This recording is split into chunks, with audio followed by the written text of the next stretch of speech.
बिस्मिल्लाहिर्रहमानिर्रहीम। अस्सलाम वालेकुम ग्रेड 8। उम्मीद है आप सब खैरियत से होंगे। We were doing the textbook exercise of chapter 5 which is about where does our food come from। हम क्वेश्चन नंबर 1 को सॉल्व कर चुके हैं। आज के लेक्चर में हम सॉल्व करेंगे क्वेश्चन नंबर 2 और क्वेश्चन नंबर 3 को। तो आगे चलते हैं बोर्ड की तरफ। So students, the second question of your textbook exercise is true or false। आपके सामने स्टेटमेंट्स लिखी हुई हैं। हम स्टेटमेंट को रीड करेंगे और डिसाइड करेंगे कि ये स्टेटमेंट ठीक है या गलत। Moving towards the first statement, magnesium is a mineral element which is essential for plants to make chlorophyll. Magnesium एक ऐसा न्यूट्रिएंट है जो कि हमारे प्लांट के लिए बहुत बेनिफिशियल है। किस लिए वो बेनिफिशियल है? It is essential for plants to make chlorophyll. इसीलिए एसेंशियल है कि वो मैग्नीशियम की मदद से क्लोरोफिल बनाते हैं, जो कि एक ग्रीन पिगमेंट है जिसने फोटोसिंथेसिस में प्लांट्स की हेल्प करनी होती है। तो जब हमने पढ़ा न्यूट्रिएंट्स के बारे में और फर्टिलाइजर्स के बारे में, तब हमने मैग्नीशियम के बारे में यही पढ़ा था कि मैग्नीशियम बहुत इंपॉर्टेंट होता है, एसेंशियल होता है प्लांट ग्रोथ के लिए। अगर मैग्नीशियम प्रेजेंट ना हो तो लीव्स येलो होने लग जाते हैं। इसका मतलब कि मैग्नीशियम एक्चुअली रोल प्ले करता है in making the green pigment of plants called chlorophyll. इसका मतलब कि पहली स्टेटमेंट हमारी बिल्कुल ठीक है। आप इसके सामने लिखेंगे true. For true, I am using the symbol tick, and for false, I will use the symbol cross. Moving towards the next statement. Eutrophication is the result of modern artificial fertilizers being washed into rivers, encouraging algae growth. Eutrophication का एक topic हमने discuss किया था आपके इस chapter में, और हमने पढ़ा था कि यूट्रोफिकेशन किस तरह से होती है। It starts by the use of fertilizers. जब हम बहुत ज्यादा फर्टिलाइजर्स का इस्तेमाल करते हैं अपने क्रॉप्स के लिए, फील्ड के लिए, ताकि वो अच्छी तरीके से ग्रो कर सके, तो होता कुछ यूं है कि जब भी बारिश होती है तो ये फर्टिलाइजर्स जो होते हैं वो बारिश के पानी के अंदर डिसॉल्व हो जाते हैं, और डिसॉल्व होके वो क्या करते हैं, बह के पहुंच जाते हैं रिवर्स तक और लेक्स तक। इन रिवर्स में और लेक्स में जब ये फर्टिलाइजर्स पहुंचते हैं तो एल्जी ग्रोथ होती है। एल्जी एक ग्रीन कलर का हर्ब्स, प्लांट्स जैसा, फंगस जैसा मटेरियल होता है जो कि फॉर्म होने लग जाता है on the surface of water. जब एल्जी की ग्रोथ होती है तो क्या होता है, अल्टीमेटली जो नीचे वाले एक्वेटिक लाइफ है उन तक ना ऑक्सीजन पहुंचता है ना सनलाइट, और इसीलिए एक्वेटिक लाइफ डेंजर में पड़ जाती है। तो यूट्रोफिकेशन का क्या प्रोसेस है? It is the result of modern artificial fertilizers being washed into rivers and encouraging algae growth. इसका मतलब that statement number 2 is also absolutely correct. आप इसके सामने भी लिखेंगे ट्रू।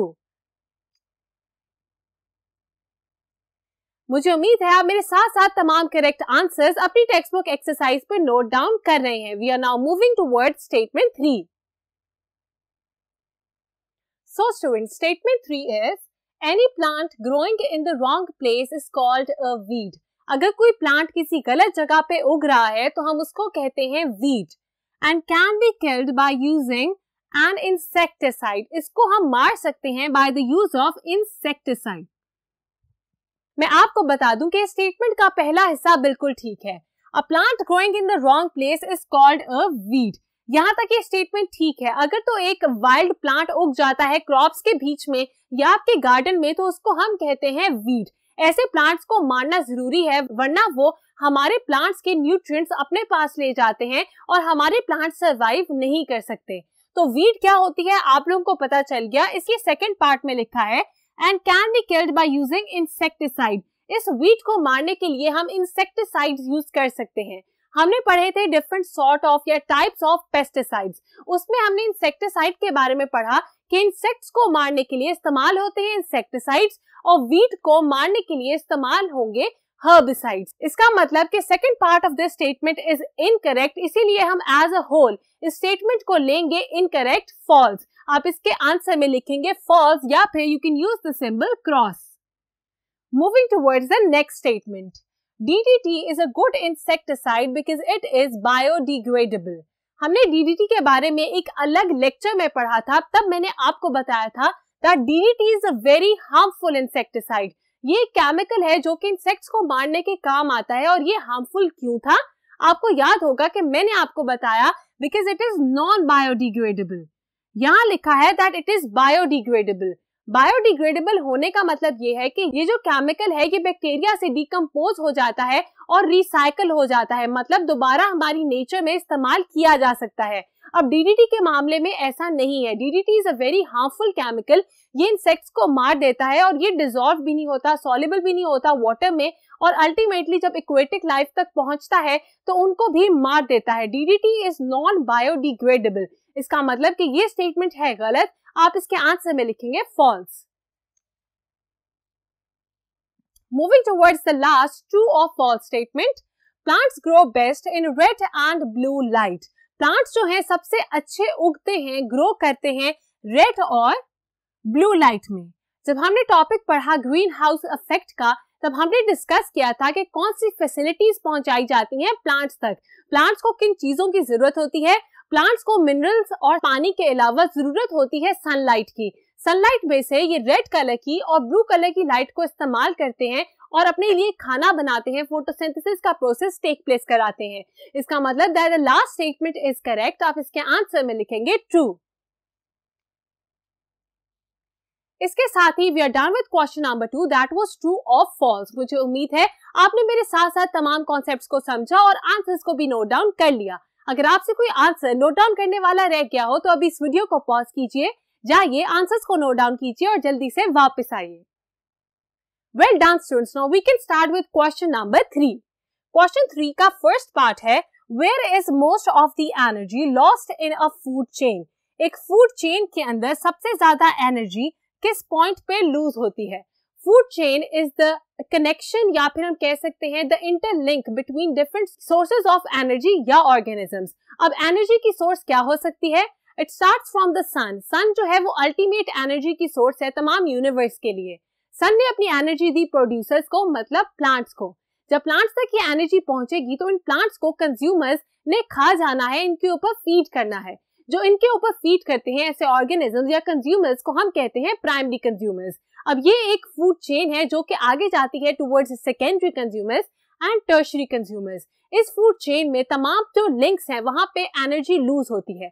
सबसे ज्यादा एनर्जी कौन से पॉइंट पे लूज होती है, हमसे ये पूछा जा रहा है। तो इसके आंसर में मैंने लिखा from sun to the producer. जब सन से हमारे प्रोड्यूसर मतलब प्लांट्स जो हैं वो एनर्जी को एब्जॉर्ब करते हैं तो इस फिनोमेना या प्रोसेस में सबसे ज्यादा एनर्जी लूज होती है एंड दैट इज 98%। सिर्फ 2% of the energy coming from the sun gets utilized by our plants. तो आपको पता चल गया कि एक फूड चेन के अंदर सबसे ज्यादा एनर्जी किधर लूज होती है। It is lost when sun is giving energy to our plants or when producers are utilizing the energy coming from sun, जो कि है हमारा first link in the food chain. मुझे उम्मीद है कि आपने ये आंसर बहुत अच्छे तरीके से समझ लिया। Moving towards the second part of this question. So the second part of this question is, describe the pattern of energy loss in a food chain. हमने पैटर्न बताना है एनर्जी लॉस का in a food chain. Food chain में कैसे links बनते हैं मैंने आपको इसे पिछले बोर्ड पे डिस्क्राइब कर दिया। आपके सामने मैंने एक फूड चेन बनाई जिसमें एनर्जी सन से आ रही है टुवर्ड्स द प्रोड्यूसर्स या हम कह सकते हैं टुवर्ड्स आवर प्लांट्स। अब प्लांट्स जो हैं सिर्फ 2% एनर्जी को कंज्यूम करते हैं या यूटिलाइज करते हैं। इसके अलावा जो 98% एनर्जी है it is lost in the environment. Moving towards the second link है between the producer and the primary consumer. Primary consumers ऐसे कंज्यूमर्स या एनिमल्स होते हैं जो कि डायरेक्टली प्लांट्स को खाते हैं। तो प्राइमरी कंज्यूमर्स तक कितनी एनर्जी पहुंचती है, सिर्फ 5%। The remaining 95% of the energy is lost in the environment या हम कह सकते हैं is lost by the organism itself. Moving towards the third link, primary consumer को कंज्यूम करते हैं हमारे सेकेंडरी कंज्यूमर्स। यहाँ पे भी सिर्फ 5% एनर्जी सेकेंडरी कंज्यूमर तक पहुंचती है। 95% of the energy is again lost. तो यहाँ पे भी हम लिखेंगे 95%। लास्ट लिंक है secondary consumer towards tertiary consumer. Tertiary consumer जब एक सेकेंडरी कंज्यूमर को कंज्यूम करता है तो दोबारा सिर्फ 5% एनर्जी को यूटिलाइज कर सकता है। The 95% of the energy is again lost in the environment. अब आपने देखा कि पैटर्न ऑफ एनर्जी लॉस क्या था। सबसे पहले 98% एनर्जी लूज होती है, उसके बाद जो लॉस ऑफ एनर्जी है It remains constant and the value is 95%. 95% energy lose होती है हर लिंक में। मुझे उम्मीद है कि आपने इस फ्लो चार्ट को अपनी नोटबुक्स पे बना लिया और मेंशन भी कर लिया कि किस लिंक पे कितनी एनर्जी लूज होती है। This was the answer to question number 2. Moving towards question 3. Question 3 says, explain why is it better for humans to consume plants rather than animals? क्यों बेटर है ह्यूमन बींग्स के लिए कि वो प्लांट्स को directly consume करें rather than consuming the animals जो कि इन प्लांट्स को कंज्यूम करते हैं। अब इसका आंसर क्या होगा? मैंने आंसर में लिखा energy is lost at each link in the food chain. Energy lose हो जाती है हर लिंक पे जाके। आपने देखा कि किस तरह हमने एक फूड चेन बनाई और हर लिंक पे 95% एनर्जी लूज होती जा रही है। इसका मतलब कि अगर डायरेक्टली हम कंज्यूम कर लेंगे प्लांट्स को तो क्या होगा कि हम मैक्सिमम एनर्जी को यूटिलाइज कर सकेंगे। अगर हम एनिमल्स को कंज्यूम करते हैं जिन्होंने प्लांट्स को कंज्यूम किया है तो आपने देखा कि वो सिर्फ 5% एनर्जी को यूटिलाइज कर रहे हैं। ज्यादातर एनर्जी लूज हो जाती है या फिर जाया हो जाती है। इसीलिए इट इज प्रेफरेबल कि हम प्लांट्स को डायरेक्टली कंज्यूम करें rather than consuming the animals जो कि इन प्लांट्स को खाते हैं। मुझे उम्मीद है कि आपको कॉन्सेप्ट बहुत अच्छे तरीके से समझ आ गया। मैं एक और दफा आपके लिए बता दूं कि ह्यूमंस को ये प्रेफर किया जाता है कि हम या फिर it is better for the humans कि हम प्लांट्स को डायरेक्टली कंज्यूम करें rather than consuming the animals जो कि प्लांट्स को कंज्यूम करते हैं, क्योंकि फूड चेन के हर लिंक में एनर्जी ने लूज होना है। जैसा कि आपके सामने बना हुआ है, एक लिंक में 95% एनर्जी लूज हो गई, सेकेंड लिंक में भी 95%, थर्ड लिंक में भी 95%। अगर हम बिल्कुल इनिशियल स्टेज पे ही कुछ खा लेते हैं तो एनर्जी लॉस को हम बचा सकते हैं। So this was the answer to question number 3। We are only left with one question, तो आइए उसको भी सॉल्व कर लेते हैं। So students, the last question of today's lecture is question 4. Suggest what environmental changes might occur if all humans stopped eating meat. अगर तमाम human beings meet खाना छोड़ दें, मतलब एनिमल्स को कंज्यूम करना छोड़ दें, तो ओवरऑल एनवायरनमेंट पे क्या चेंज आएगा? Number 1 step is the number of animals will increase. कौन से एनिमल्स इंक्रीज होंगे? ह्यूमन बींग्स जिन एनिमल्स को पहले खाते थे और अब नहीं खा रहे, अल्टीमेटली क्या होगा कि उन एनिमल्स की पॉपुलेशन में इंक्रीज आएगा। The second step is the plant population will decrease. जो प्लांट की पॉपुलेशन है वो डिक्रीज कर जाएगी। क्यों? क्योंकि आप नोटिस करें ज्यादातर जो ह्यूमंस हैं वो खाते हैं हर्बिवोर्स को। हर्बिवोर्स ऐसे ऑर्गेनिजम्स या एनिमल्स होते हैं जो कि प्लांट्स को कंज्यूम करते हैं। अगर तो हम उन हर्बिवोर्स को कंज्यूम करना छोड़ देते हैं तो हर्बिवोर्स जाके प्लांट्स को कंज्यूम करेंगे और प्लांट की पॉपुलेशन में डिक्रीज आएगा। The third step is Small animals that get hunted by omnivores will decrease. Omnivores ऐसे organisms होते हैं जो कि animals को भी खाते हैं और plants को भी खाते हैं। अगर हमारे पास बड़े animals की population बढ़ रही है जो कि hunt करते हैं छोटे animals को, तो क्या होगा कि छोटे animals की population में decrease आएगा। मैं आपके कॉन्सेप्ट के लिए दोबारा बता दूं कि अगर ह्यूमन बींग्स मीट को खाना या एनिमल्स को कंज्यूम करना छोड़ देते हैं तो क्या होगा? जिन एनिमल्स को हम खाते थे उनकी पॉपुलेशन में इंक्रीज आएगा। सेकेंडली, प्लांट पॉपुलेशन में डिक्रीज आएगा क्योंकि ये एनिमल्स जो हैं वो प्लांट्स को कंज्यूम करेंगे। थर्डली, छोटे एनिमल्स जिनको ये एनिमल्स हंट करके खाते हैं उनकी पॉपुलेशन में भी डिक्रीज आएगा। तो मुझे उम्मीद है कि आपने तमाम कॉन्सेप्ट्स आज के लेक्चर के समझ भी लिए और अपनी नोटबुक्स पर लिख भी लिए। आज के लेक्चर के लिए इतना ही। हम मिलते हैं नेक्स्ट लेक्चर में। तब तक के लिए अपना बहुत ध्यान रखिएगा। खुदा हाफिज।